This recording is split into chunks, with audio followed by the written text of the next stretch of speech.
Welcome back to the Simplicity Parenting Podcast, otherwise known as the Simplicity Diaries, with me, Kim John Payne.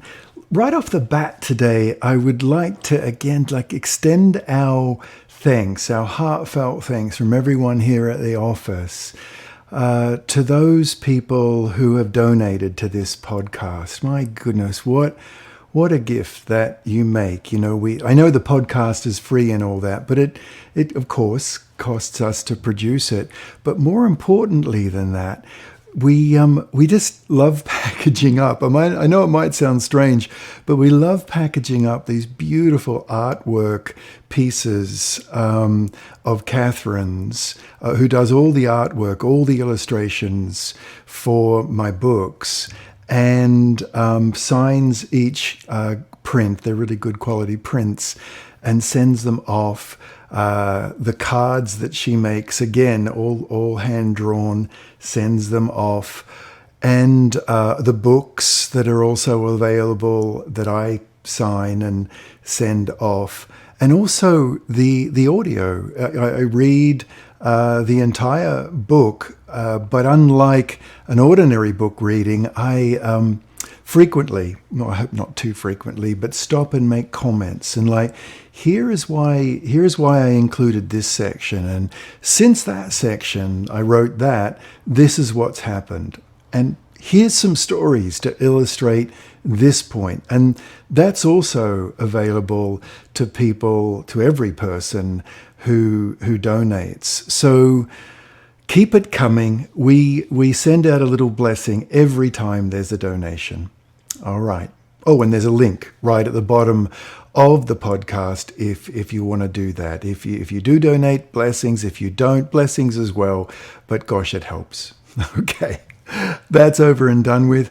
This week, I wanted to talk about how we set an example for our kids when we keep on top of gifting, on top of receiving gifts, giving gifts, and the thoughtfulness that we can bring to that.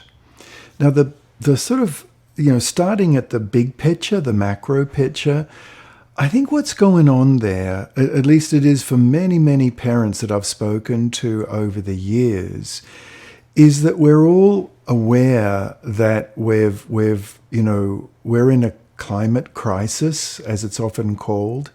We're in kind of peak, sort of peak fossil fuels.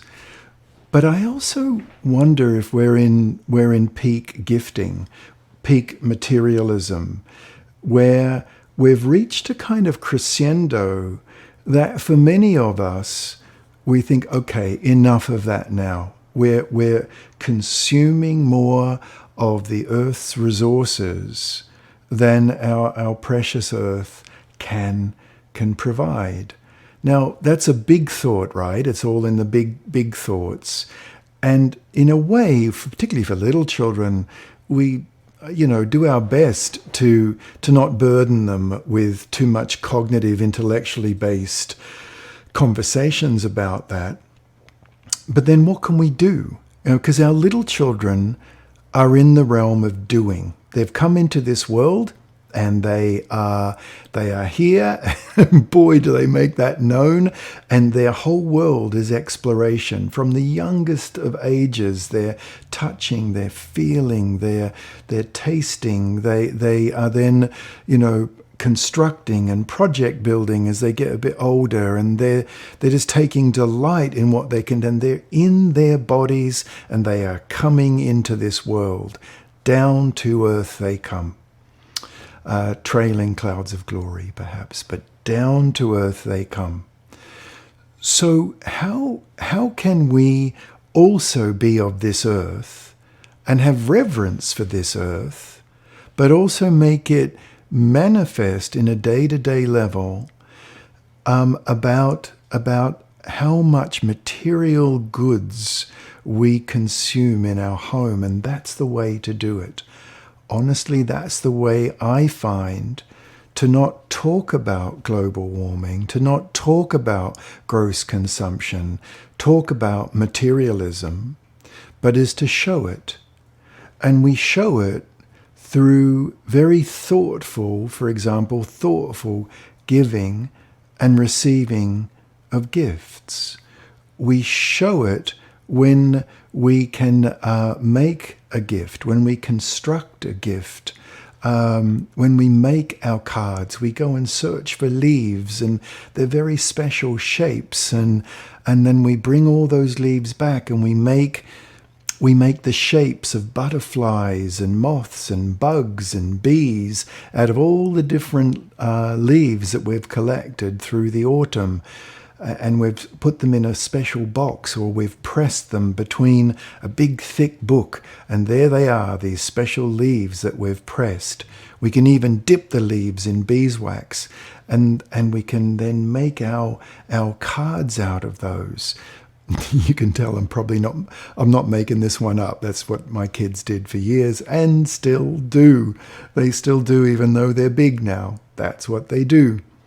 And so we show our kids reverence for the earth in many ways, but one of the ways we can do it is to really work out what is essential and what is not essential or inessential.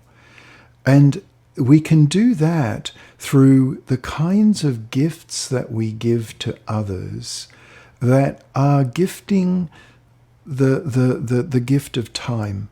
They're gifting the gift of thoughtfulness as we help children hunker down at the counter, at the coffee table, and we're making those cards, or we're making those little friendship bracelets, or beading, or whatever it is a child can do, a little one can do, or a tween, or a teenager. Of course, it gets more elaborate as their motor skills and abilities increase. But we can establish this right at the get-go, and what it's doing is not only gifting the gift of what is essential, what is not essential. It's the time and the thoughtfulness. Because if you decide, and that's a little hint, by the way, as you set out to make the bug card, the card with leaves that looks like a butterfly. Let's use that as an example. And that's for grandma. Then decide it at the outset, because then for a good hour or more often, they are in grandma-ness. They're in grandmotherland, right? They're thinking of her. And it's a way that grandma lives within them. Even when they wrap it, the grandma lives within them. And it's not just going to a store, seeing something, buying it, bringing it home, quickly wrapping it, sending it off. There's so little grandma-ness in that, auntie-ness, uncle-ness. But when they make something, that's alive in a child's heart for the longest time. And what we bring alive in a child's heart is it's an inner loci. It's an intrinsic quality. Whereas when we buy stuff as a consumer, that's very leaning very much into the external loci.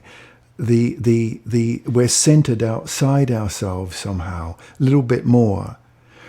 And so this way of being, it's a way of being with children, then sets them up well to not over-expect in return from others. So, for example, if it's a gifting time of the year, the holiday season, or what I call the holy day season, then when they get something that is being constructed for them, let's say you've planned ahead and you've contacted extended family members and you've said, look, let's say it's a two-parent home, a two-guardian home, then one gift from one side of the family, one gift from the other. Guys, get together and decide what it's going to be, and then make it. if at all possible, make it. And if you can't make it, we understand, but you might have a particularly, gifted project maker, a very good crafty person, an artist in the family, someone who, and they make that, they construct that, they draw that, whatever it is. I know one mum was saying to me that they received a gift from one member of the family who did a beautiful drawing. Another member of the family made a simple but very well constructed frame for it. And then a third member of the family did some little printing, like I presume it was like potato stamping on some nice paper, and that was handmade gift wrapping. I thought that was genius, really, because 3 or 4 members of a family had all got together and all given the gift of time. And I said to the mum, wow, that is really special. Well done, your family. And she said, it's taken years to coach everyone up to do that. But the point is, not just that, is that if we've raised our children in that kind of spirit of essentialness, of what is essential, of the inner loci, of the inwardly preparing something to be able to give, when they receive something simple that is not battery operated, all dancing, beeping, burping, whatever gift, when they receive something that looks to others like it is homemade or very simple or whatever it is, your children will value it and value it highly, because they know what it's like to do that. Do you see? They have the eye to see the gift of creativity, the gift of time. They'll know that when grandma, grandpa, aunt, uncle sat down and actually constructed that, made that, and even if it's just buying something, but making the gift wrapping or whatever it is, if they receive something, they will definitely have an eye for my grandma, my grandpa, my aunt, uncle, whoever it is, my family friend, has taken time over that, and they'll know it. And how do they know it? Because they do it. And so you basically reset a child's expectations, yes, but you reset their eye for authenticity. And that authenticity isn't just about gifts. That's about seeing authenticity as it exists everywhere in the world. That's about the authenticness of a friend, who's a good friend, who's not such a good friend, who's a really fake friend. That authenticity will go into so many walks of life that they will go hunting for the real and not for the two-dimensional fake.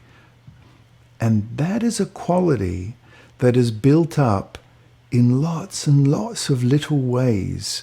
And gifting is a prime way of doing this little building up of micro-authenticities that build and build and build through their life and lead to something really quite special.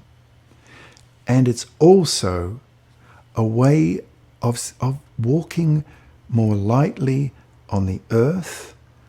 And it's a way not just of walking our talk, it's the way of doing our talk.